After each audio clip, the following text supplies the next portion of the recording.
এই যে এখন রানবো খাসির মাংস আলু দিয়ে পাতলা করে ঝোল। প্রথমে খাসির মাংস এই প্রেশার কুকারে 3টে সিসি দিয়ে নেব, লবণ হলুদ শুকনো লঙ্কার গুঁড়ো দিয়ে মাখিয়ে দিয়ে 3টে সিটি দিয়ে নেব।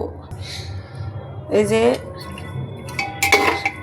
শুকনো লঙ্কার গুঁড়ো লবণ হলুদ দিয়ে একটু তেল দিয়ে মাখিয়ে 3টে সিসি দিয়ে নেব।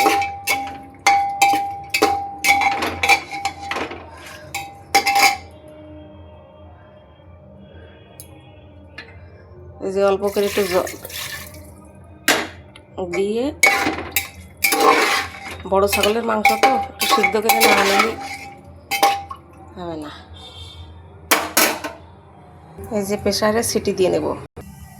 এখন পেঁয়াজ রসুন কাঁচা লঙ্কা আলু আদা খোসা ছাড়িয়ে নিই, টমেটো সব কিছু খোসা ছাড়িয়ে কেটে নিই। এই যে পেঁয়াজ রসুন আদা খোসা ছাড়িয়ে নিয়েছি।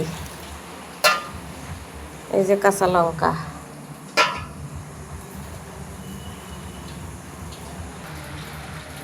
এই যে জিরে,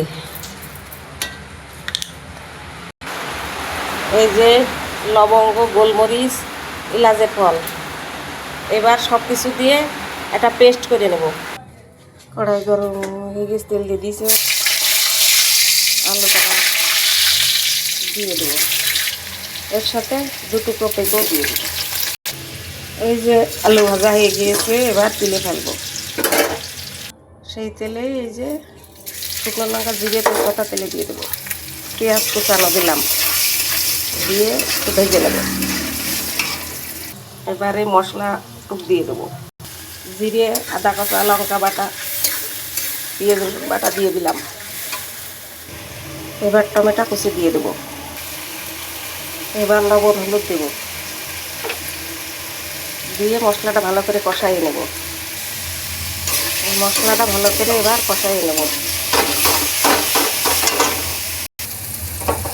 এবার ফেটানো টক দই দিয়ে দেবো। অল্প তেলে মাংস রান্না। এই যে মশলা থেকে তেল ছাড়া শুরু করে দিয়েছে, এবার সিদ্ধ করা মাংস তুলে দেবো। এইবার মাংস তুলে দিয়েছি, এবার একটু মশলার সাথে কষিয়ে নেব।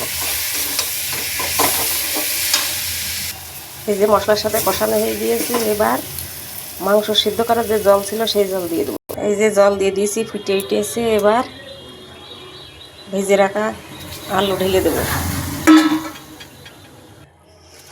তারপরে এই যে চর্বি ছিল চর্বি কড়া ঢেলে দেবো, দিয়ে এবার নেড়ে ছেড়ে ঢেকে দেবো। এই যে টকবগিয়ে ফুটে উঠেছে, ঢেকে দেব, দিয়ে জাল হবে। 20-25 মিনিট মতো জাল দেব। এই যে ঝোল প্রায় ঘোরানো হয়ে এসেছে। এবার এই যে গরম মশলার গুঁড়ো জিরে ভাজা গুঁড়ো একটু দিয়ে দেবো, দিয়ে উনুনের আঁচটা একটু কমিয়ে দিয়ে আরও 10 মিনিট ঢেকে রেখে রান্না করে নেব। এই মশলা একটু দিয়ে জ্বালালি মাংসের মধ্যে মশলা ঢুকে ভালো, খেতেও ভালো টেস্ট হয়। এই যে মাংস রান্না হয়ে গিয়েছে। এই যে কি সুন্দর মাংস রান্না হয়ে গিয়েছে, মাংসর কালারও কি সুন্দর হয়েছে। আলু কটাও সিদ্ধ হয়ে গিয়েছে, মাংসও সিদ্ধ হয়ে গিয়েছে। মাংস সিদ্ধ হয়ে গেলে তার চেহারা দেখলেই বোঝা যায় যে মাংস সিদ্ধ হয়ে গিয়েছে কি আলু সিদ্ধ হয়ে গিয়েছে। এটা আর টিপে দেখা লাগে না যে সিদ্ধ হয়েছে। কি সুন্দর ঝোল ঘোরালো হয়ে গিয়েছে। এই মাংস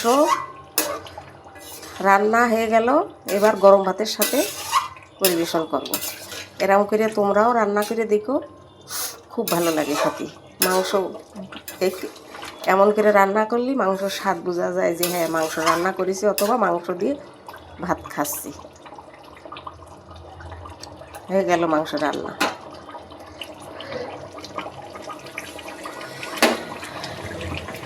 আমার এই রান্না যদি তোমাদের ভালো লাগে, সাবস্ক্রাইব করে আমার এই রান্না লাইক কমেন্ট করবে।